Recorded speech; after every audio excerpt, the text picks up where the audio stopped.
Cuando quisimos reanudar los rezos, todos escuchamos una extraña respiración profunda y un quejido dentro de la propia habitación donde había sido velada la señora María.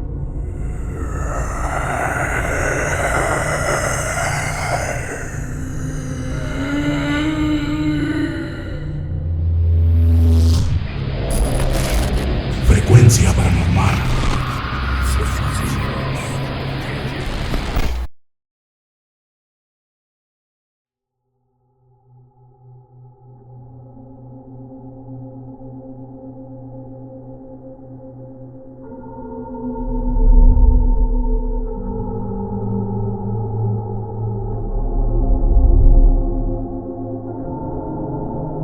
Soy 100% ateo y absolutamente escéptico. Estoy convencido de que el 90% de los fenómenos paranormales tienen una razón lógica y razonable. Es la investigación y experimentación de hechos los que al final sacan a la luz la verdad de dichos fenómenos. Los humanos somos seres sugestionables, y el menor motivo da cabida a las interpretaciones paranormales. Pero también soy de mente abierta, y creo que ese 10% restante no tiene explicación. O por lo menos, no tenemos los medios suficientes para probar su veracidad o falsedad. A lo anterior, quiero dejar en claro que no dudo ni me burlo de las personas que han afirmado estos hechos. Cada quien vive experiencias que puedan marcar su vida positiva o negativamente. A lo que voy es que quiero dejar en claro que siempre he buscado un sentido lógico y razonable a fenómenos extraños. Pero hubo uno al que aún hasta la fecha no le he encontrado ese sentido lógico, y que por los años transcurridos y la muerte de los involucrados, es imposible hacerlo ahora. Esta historia solo permanece en el recuerdo de 3 o 4 personas, y entre ellas su servidor, que lo vio y vivió en carne propia. Verán, en el año 1988, cuando tenía 10 años, mi mamá, mi papá, mi hermana y yo aún vivíamos con el recuerdo de mi abuela fallecida en 1985. Aunque tristes, seguíamos con nuestras vidas como cualquier otra persona lo hace. Es en 1988 cuando nuestro perro, un Alaska llamado Cani, también fallece. Quizás por la edad o por enfermedad. Simplemente un día ya no despertó.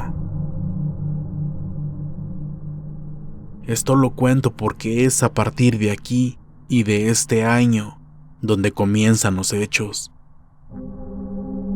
Esta historia se desarrolla en el municipio de Zapopan, Jalisco.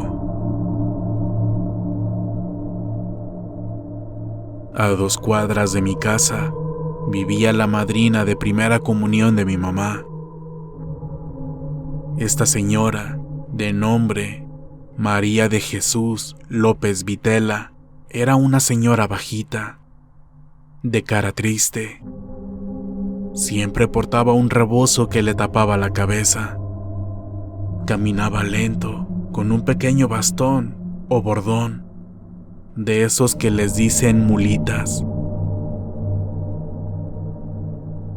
La señora María desgraciadamente cayó en los vicios.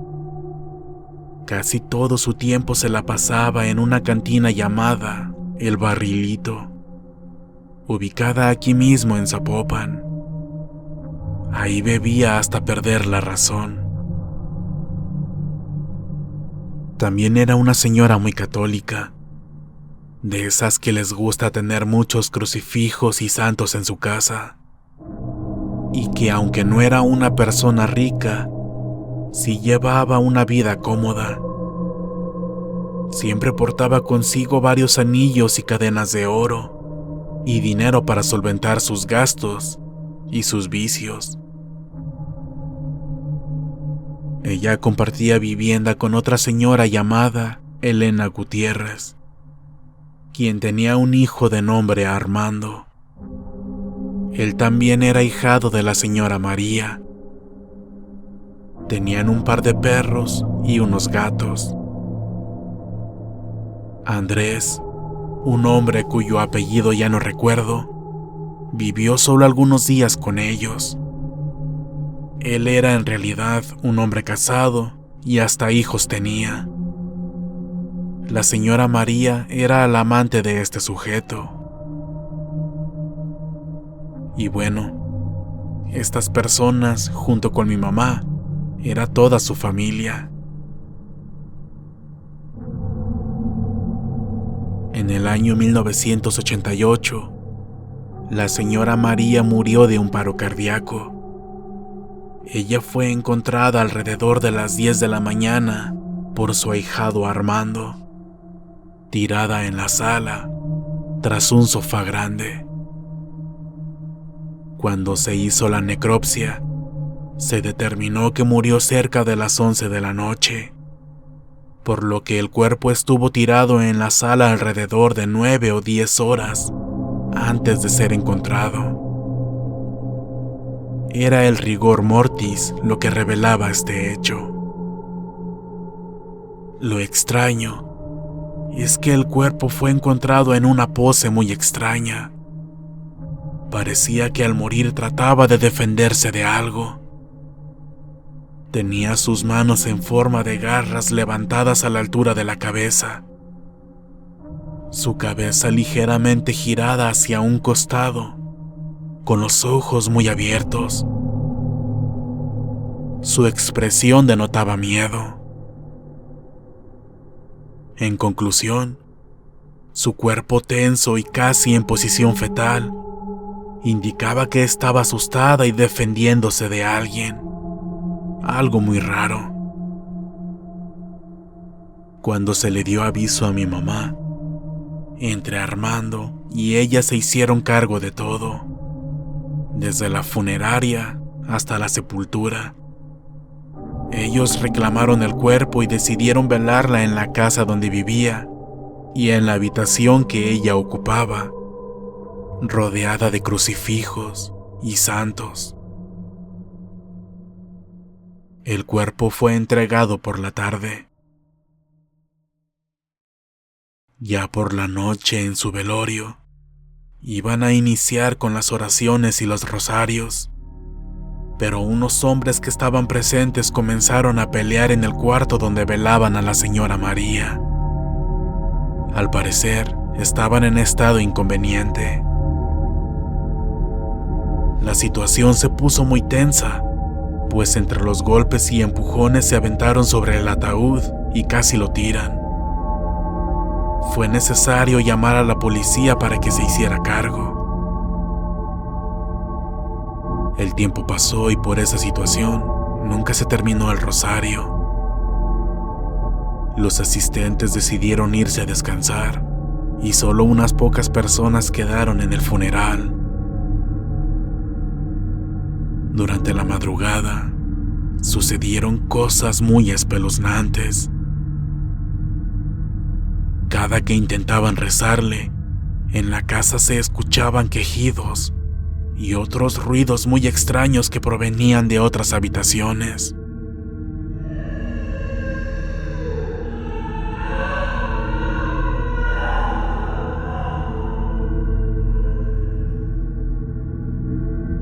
Y cuando iban a revisar, caían en cuenta que ahí no había nadie. Algunos de los pocos que se supone tenían pensado velar el cuerpo de la señora María toda la noche, decidieron retirarse por eso mismo. Los que decidieron quedarse lucían sumamente nerviosos y asustados. Y es que de verdad, Cada que comenzaban las oraciones por el alma de la señora, sucedían cosas que los interrumpían, como el sonido de puertas azotándose y nuevamente aquellos quejidos espectrales.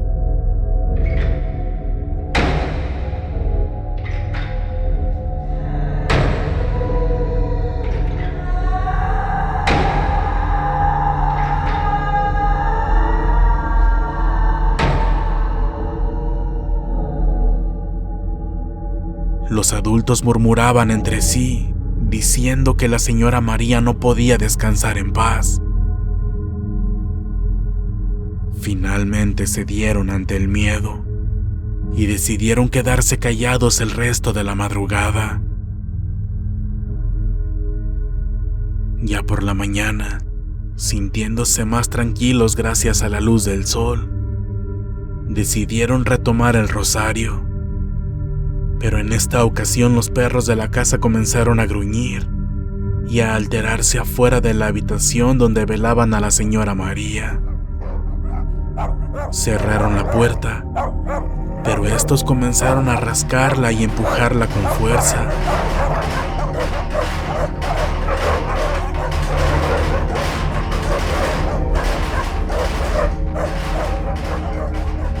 Todo era muy extraño, pues esos perros eran bastante nobles y tranquilos. Pero esa ocasión había algo ahí que no les gustaba. Era tanta su agresividad y el escándalo que ocasionaban, que de nueva cuenta, el rosario fue interrumpido. Ese mismo día, ya por la tarde, acudieron más personas que no habían estado durante la noche. Y bueno, sabiendo que la curiosidad infantil es grande, mientras velaban el cuerpo, uno de los niños que allí andaban se acercó para verlo. El niño salió corriendo muy asustado, diciéndole a su mamá algo que me heló la sangre. «Mamá, la señora que está acostada movió la mano y me hizo... ¡Shh!».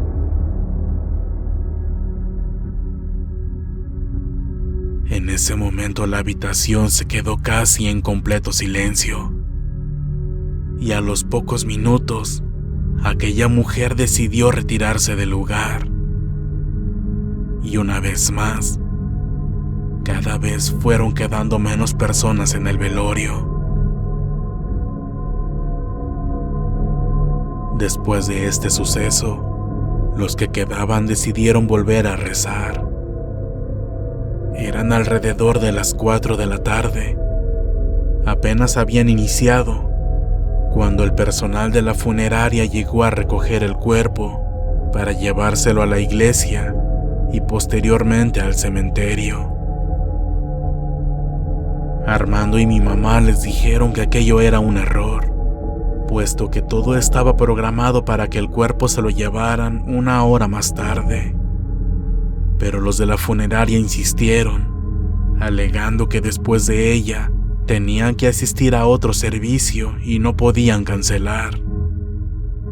Así que una vez más, se suspendió el rosario para llevarlo al servicio religioso y a la sepultura.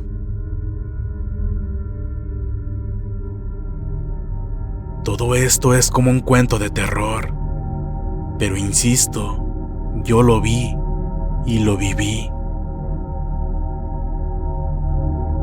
Cuando llegaron al templo donde le iban a hacer su misa, los de la funeraria bajaron el cuerpo de la carroza y lo dejaron sobre un carrito pedestal funerario, en el atrio, afuera de las puertas de la iglesia, en espera de que saliera el sacerdote a dar la bendición y después pasar el cuerpo para hacerle la misa. Es entonces cuando muchos se dan cuenta de algo horrible en el ataúd, ya que por debajo de la madera que sostiene el cuerpo, salía un líquido espeso y amarillento, parecido al pus. Los asistentes lo atribuyeron al estado de descomposición del cuerpo o a la mala preparación del embalsamado. Una tía mía salió a buscar unas cubetas para que el líquido no manchara el suelo. Esta situación fue un poco grotesca e incómoda para todos. Disculpen que sea tan descriptivo, pero considero que cada detalle es importante. Los minutos transcurrían y aún se esperaba la llegada del sacerdote, pero este no llegaba. Ya pasado algún tiempo, salió un hombre encargado de la administración de la iglesia. Se acercó a mi mamá y le dijo muy apenado que el sacerdote no iba a llegar, pues había tenido un accidente. Lo habían hospitalizado por una fractura en el brazo. A estas alturas, las coincidencias ya eran muchas y cada vez se volvían más extrañas. Decepcionados y un poco molestos por la situación, los asistentes decidieron ir a darle santa sepultura. No tenían más opción que aceptarlo, y así se llevaron el cuerpo al cementerio. Una vez ahí, y antes de depositar el ataúd en su último lugar de descanso, quisieron volver a rezar, pero esta vez ni siquiera pudieron iniciar, porque nadie tenía consigo los aditamentos necesarios y al parecer nadie sabía cómo hacerlo. Se limitaron a dedicarle unas cuantas oraciones que todos se sabían y ya de una vez por todas decidieron terminar con todo aquello. El lugar de descanso de la señora María iba a ser una gaveta situada a una altura de 4 metros aproximadamente, de esas que muchos conocen como panales. Cuando los sepultureros levantaron el ataúd, todos lo miraron con morbo. Esperaban ver la mancha que había dejado la descomposición natural del cuerpo en la parte de abajo y que estaba derramando ese líquido amarillo. Pero no vieron nada. En el ataúd no había ninguna mancha. Estaba completamente limpio y seco. Pero cuando intentaron introducir el ataúd a la gaveta, no podían hacerlo. Algo lo impedía. En algo topaba que no podía entrar completamente. Ante la mirada atónita de todos, lo sacaron y vieron hacia adentro para sacar o limpiar eso que impedía el paso del cajón, pero no encontraron nada. Volvieron a introducir el ataúd y pasó lo mismo. Los hombres extrañados no tuvieron más opción que empujar y golpear el féretro para meterlo a la fuerza. Uno de ellos lo metió con tal firmeza que se escuchó el golpe contra la pared trasera y se vio obligado a sostenerlo mientras el otro se apuró en poner los ladrillos para impedir que se saliera de nuevo. Al final lograron terminar de tapar la gaveta. Le colocaron una capa de cemento y ahí grabaron el nombre de la señora, su fecha de nacimiento y la de su muerte. Al parecer, por fin el cuerpo iba a descansar en paz. Algo que no mencioné y que tal vez deba hacerlo es que el señor Andrés jamás se separó del cuerpo de quien en vida había sido su amante.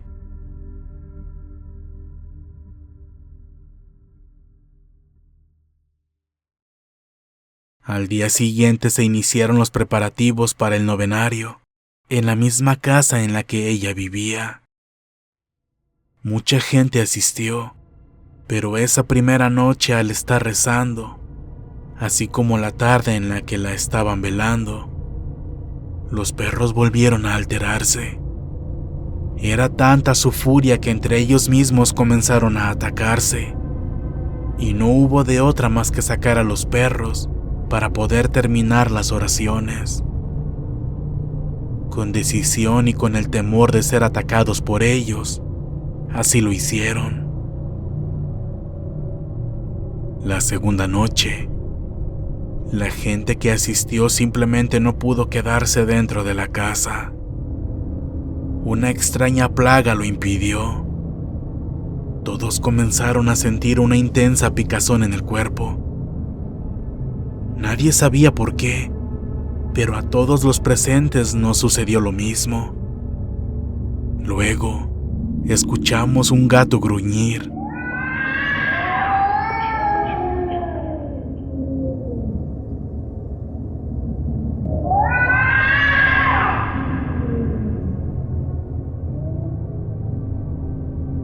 O eso creímos que era, porque la verdad, por más que lo buscamos, no dimos con él.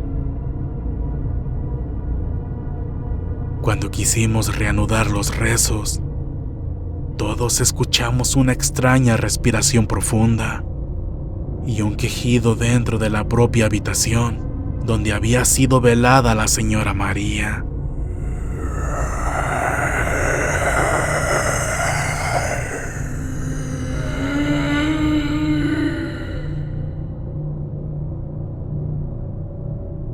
Por lo que decidieron solo rezar unas cuantas oraciones rápidas y dar por terminada la reunión. La tercera noche, cuando iban a medio rosario, llegaron unos vecinos nuestros corriendo y gritándole a mi mamá: ¡Berta, corre! ¡Se está quemando tu casa! Armando fue el primero en salir corriendo y en llegar a la casa. Cuando llegamos nosotros a nuestro hogar, vimos una nube muy alta de humo negro saliendo del techo. Era lógico que sí había un incendio y que este era muy intenso. También vimos a Armando tratando de subirse a la azotea por la parte de afuera y escalando sobre un cancel que teníamos. En eso, mi mamá le gritó: ¡Armando, no te brinques! ¿Por qué no te metiste por la sala? Sí lo intenté, pero cuando quise entrar su perro se puso muy agresivo.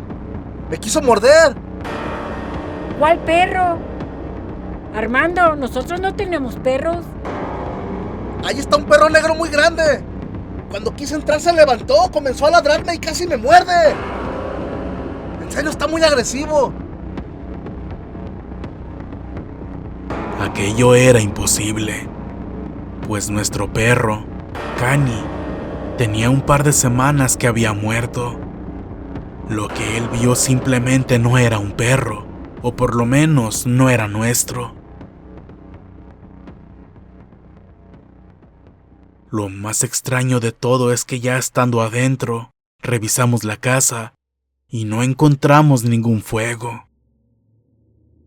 La cocina y el patio estaban intactos. Todo estaba como si nada. Armando, no convencido de esto, decidió volver a tratar de subirse a la azotea por la parte trasera del patio. Y al intentar subir, le arrancaron del cuello una medallita de la Virgen que traía puesta.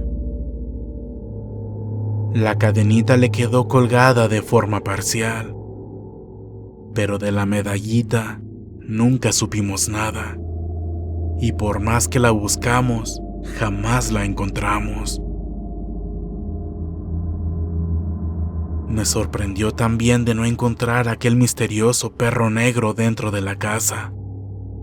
Por más que revisamos, no lo vimos por ningún lado.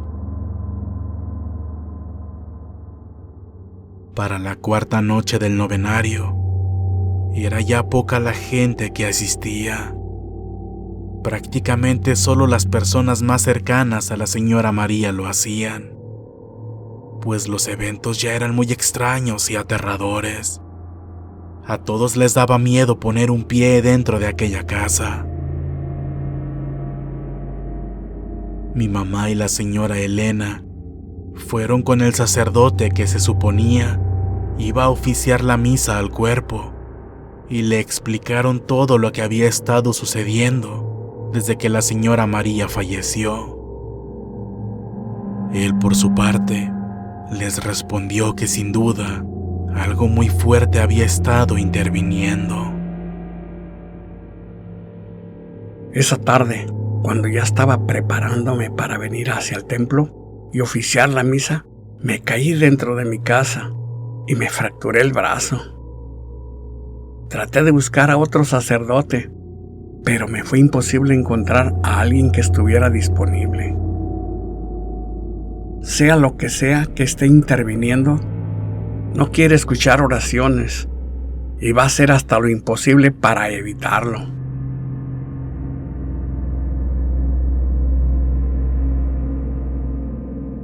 La quinta noche del novenario, el sacerdote asistió a la casa de la señora María para bendecir y dirigir él mismo el rosario. Pero como en ocasiones anteriores, algo lo evitaba. Esa noche un calor muy intenso hizo que los asistentes se retiraran y ya no volvieran. Aquellas habitaciones parecían un horno. De verdad, era una sensación muy sofocante. El sacerdote y los que se quedaron terminaron con el rosario. Bendijeron la casa y la habitación. Y la recomendación de aquel párroco fue que si iban a seguir rezando, las oraciones fueran dedicadas a todas las almas y no solo a la señora María en particular. Las 4 noches restantes transcurrieron con relativa tranquilidad. Y aunque algunos eventos aterradores se dieron, como quejidos, ruidos, arañazos y los animales alterados o agresivos, siempre se concluyeron las oraciones. Al parecer, por fin todo se había calmado. De una y otra forma lograron dar por terminado el rosario y el novenario. Los días pasaron y un día, una amiga de la familia llamada Sally fue a visitarnos. Mi madre no estaba, pero ella era de mucha confianza de nosotros, así que se quedó en el comedor sentada, esperándola. En un determinado momento, dice que escuchó unos pasos muy pesados ayudados por un bordón.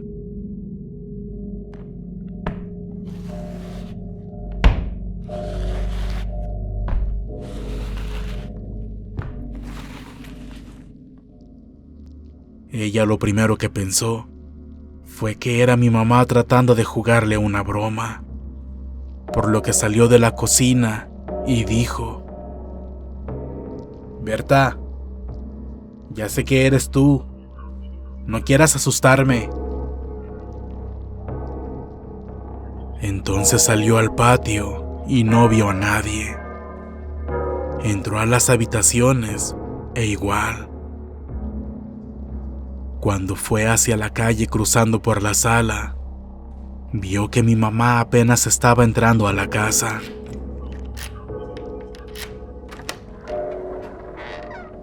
Al verla, Sally se puso pálida. Le contó lo sucedido y duró bastante tiempo sin visitarnos. En otra ocasión, un primo nuestro entró al patio por una bicicleta. De repente vimos que salió corriendo muy asustado, diciendo que una señora había salido de uno de los cuartos de al fondo.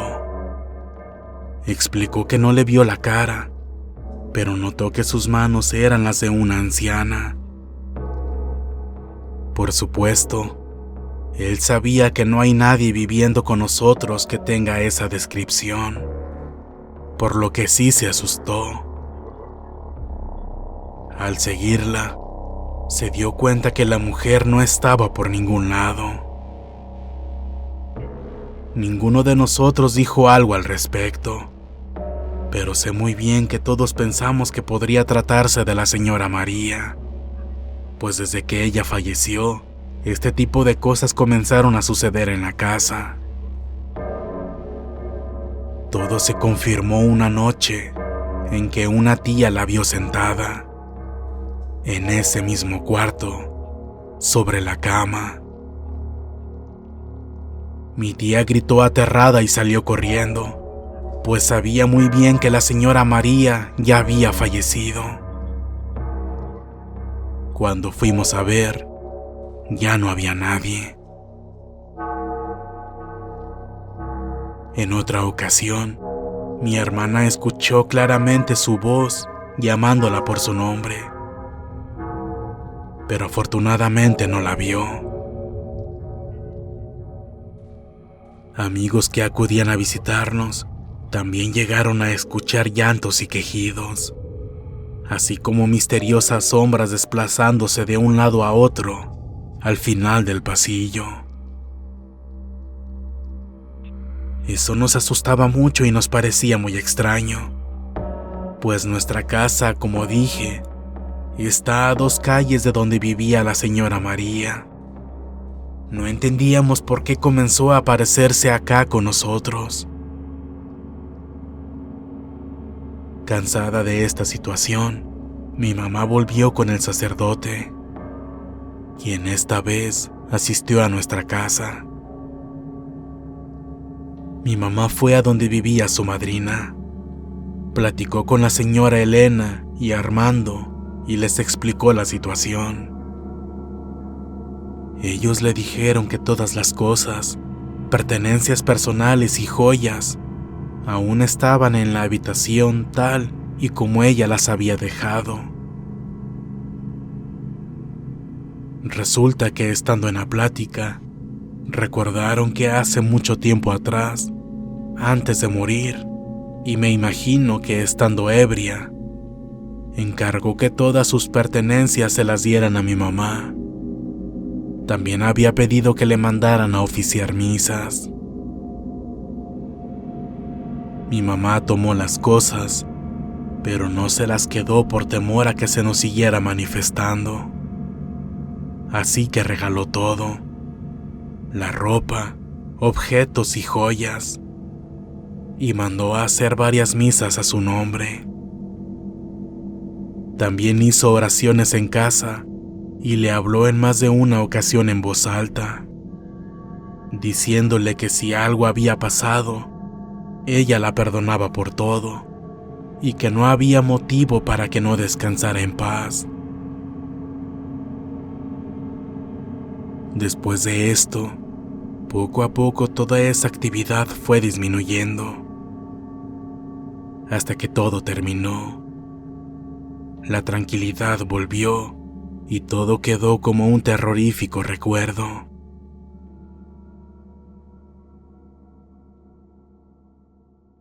Los años pasaron, y visitando el Panteón Municipal de Zapopan para ir a la tumba de mi abuela, recordamos lo sucedido. Mi mamá quiso rezarle algo a la tumba de su madrina, pero nunca volvimos a encontrarla. No había ni una gaveta en la pared donde supuestamente la colocaron, ni su nombre estaba grabado en dicho muro.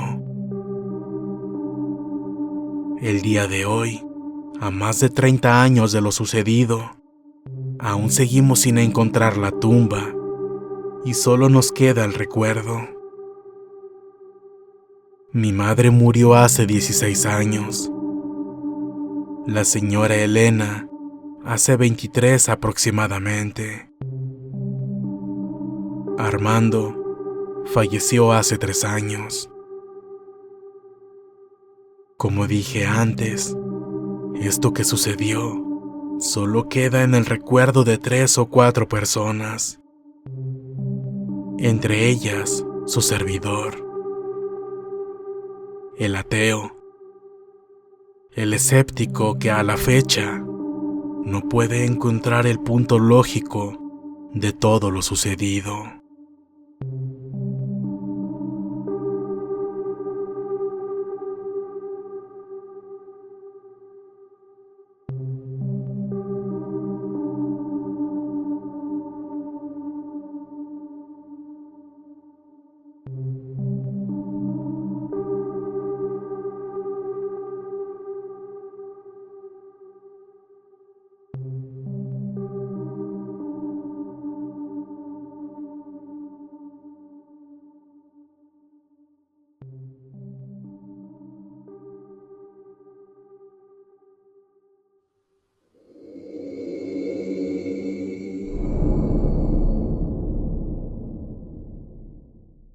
Si este video fue de tu agrado, por favor apóyanos dando pulgar arriba. Suscríbete para formar parte de esta frecuencia. Si consideras que este material es digno de compartirse, por favor hazlo. Y no olvides que puedes contactarnos a través de nuestras redes sociales. Ahí podrás compartir con nosotros tus historias, experiencias, relatos y sucesos de los que tengas conocimiento. Estaremos muy complacidos en narrarlos para todos ustedes, dándoles el crédito correspondiente. Para ustedes, Frecuencia Paranormal.